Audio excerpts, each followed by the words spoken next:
Right Telangana Pradesh Congress political affairs committee నేడు భేటీ కానుంది. AICC ప్రధాన కార్యదర్శి కేసీ వేణుగోపాల్ ఈ సమావేశానికి ముఖ్య అతిథిగా హాజరు కానున్నారు. అయితే తెలంగాణ కాంగ్రెస్ వ్యవహారాల ఇన్ఛార్జ్ దీపాదాస్ మున్షి అధ్యక్షతన జరగనున్న ఈ భేటీకి CM Revanth, deputy CM Bhatti, TPCC chief Mahesh Kumar గౌడ్లతో పాటు 23 మంది పీఏసీ సభ్యులు పాల్గొంటారు.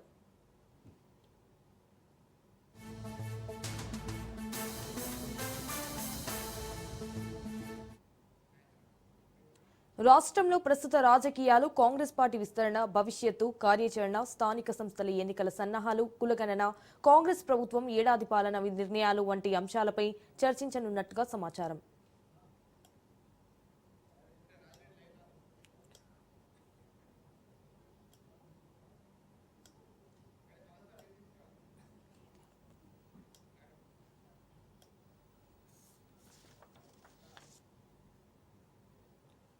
రైట్, ఇక ఇదే అంశానికి సంబంధించి మరిన్ని డీటెయిల్స్ మా బ్యూరో చీఫ్ రాజిరెడ్డి లైవ్ లో అందిస్తారు. రాజిరెడ్డి, రాష్ట్రంలో ప్రస్తుత రాజకీయాలు, ఇటు కాంగ్రెస్ పార్టీ విస్తరణ అండ్ భవిష్యత్తు కార్యాచరణ, స్థానిక సంస్థల ఎన్నికల సన్నాహాలు, అలాగే కులగణన, కాంగ్రెస్ ప్రభుత్వం ఏడాది పాలన నిర్ణయాలు వంటి అంశాలపై చర్చించనున్నట్లుగా సమాచారం అందుతోంది. సో దీనికి సంబంధించి మీ దగ్గర ఉన్న అప్డేట్స్ ఏంటి?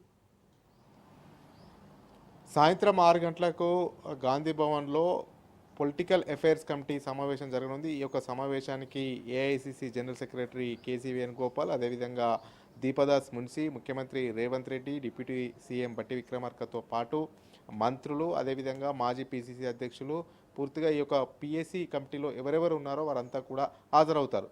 అయితే కాంగ్రెస్ ప్రభుత్వం అధికారంలోకి వచ్చి సంవత్సర కాలం క్రాస్ అయినటువంటి నేపథ్యంలో సంవత్సర కాలంలో ఏమేమి చేశామనే అంశాలపై విస్తృతంగా చర్చ జరగబోతుంది. ఈ యొక్క అంశాన్ని ఎజెండాగా తీసుకొని పెద్ద ఎత్తున ప్రజల్లోకి తీసుకెళ్లాలి. కాంగ్రెస్ అధికారంలోకి వచ్చిన తర్వాత ప్రజల్లోకి ఎలాంటి సంక్షేమ కార్యక్రమాలు తీసుకెళ్లింది అనేది కూడా పెద్ద ఎత్తున ప్రజల్లోకి తీసుకెళ్లడానికి ప్లాన్ చేస్తున్నారు.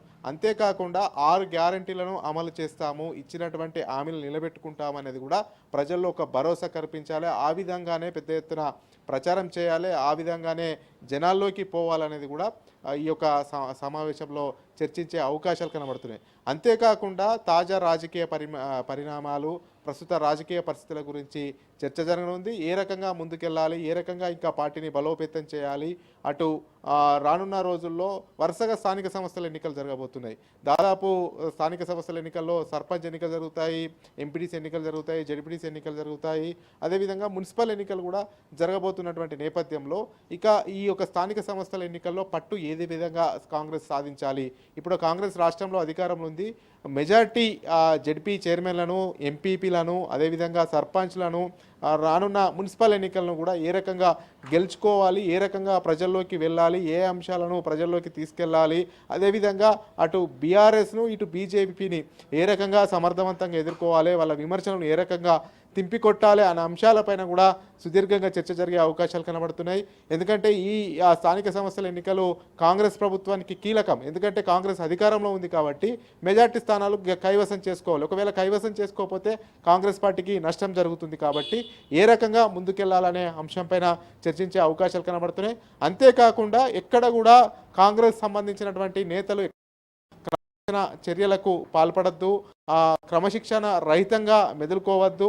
ఎందుకంటే ఏదైనా కూడా బహిరంగంగా మీడియా ముందు మాట్లాడద్దు, ఇంటర్నల్ పార్టీలోనే మాట్లాడాలి అనేది కూడా నేతలకు సూచించే అవకాశాలు ఉన్నాయి. ఎందుకంటే ఇప్పుడు అధికారంలో ఉంది కాబట్టి ఏమాత్రము లూజ్ టాక్ చేసినా, ఏ రకంగా కామెంట్ చేసినా పార్టీకి అప్రతిష్ట పాలవుతుంది అనేది కూడా జాతీయ నాయకత్వం భావిస్తుంది. ఈ యొక్క నేపథ్యంలో కూడా ఎవరు కూడా పార్టీకి డ్యామేజ్ అయ్యే విధంగా బహిరంగంగా మాట్లాడకూడదు అనేది కూడా దిశానిర్దేశం చేసే అవకాశాలు కనబడతాయి. అంతేకాకుండా కొందరు మంత్రుల పనితీరు బాగా లేదనేది కూడా ఇప్పటికే జాతీయ నాయకత్వానికి ఇన్ఫర్మేషన్ పెట్టినట్టు తెలుస్తుంది. అది పార్టీ పరంగా వాళ్ళు ఉపయోగపడట్లేదు. అదేవిధంగా డిపార్ట్మెంట్ వాళ్ళకి ఏమైతే డిపార్ట్మెంట్స్ కేటాయించామో ఆ డిపార్ట్మెంట్ వైజ్ కూడా బలంగా పనిచేయట్లేదు అనేది కూడా కొంతమంది మంత్రులపైన రిపోర్ట్ వెళ్ళినట్టు తెలుస్తుంది.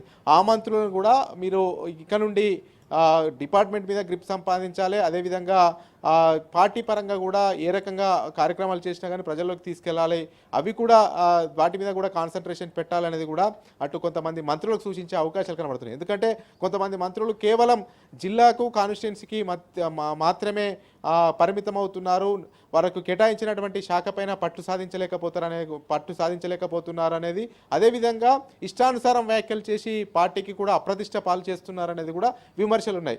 వారి పట్ల కూడా వారికి కూడా తగు ఆదేశాలు ఇచ్చే అవకాశాలు కనబడుతున్నాయి.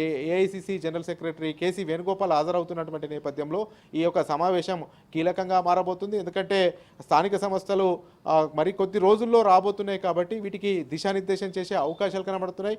ఎక్కడ కూడా కాంగ్రెస్ అధికారంలోకి వచ్చిన తర్వాత సంవత్సర పాలనలో కూడా ఆర్థిక పరిస్థితులు కూడా బాగా లేకున్నా కానీ ఒక్కొక్కటి అమలు చేస్తున్నాం, ఇచ్చినటువంటి హామీలను ఏ రకంగా అమలు చేస్తున్నాం, రాష్ట్రంలో ఏ రకమైనటువంటి ఇబ్బందికర వాతావరణం ఉందో అనేది కూడా ప్రజలకు క్షేత్రస్థాయిలో వెళ్తేనే రానున్న సార్వత్రిక ఎన్నికలకు కాంగ్రెస్ పార్టీకి మంచి మెజార్టీ సీట్లు వచ్చే అవకాశాలు ఉన్నాయనేది కూడా కాంగ్రెస్ భావిస్తున్న నేపథ్యంలో ఈ యొక్క పిఎస్సి సమావేశము కీలకంగా మారనుంది. కేసీ వేణుగోపాల్ నేతలకు దిశానిర్దేశం చేయనున్నారు. Right Rajireddy, thank you for the live updates.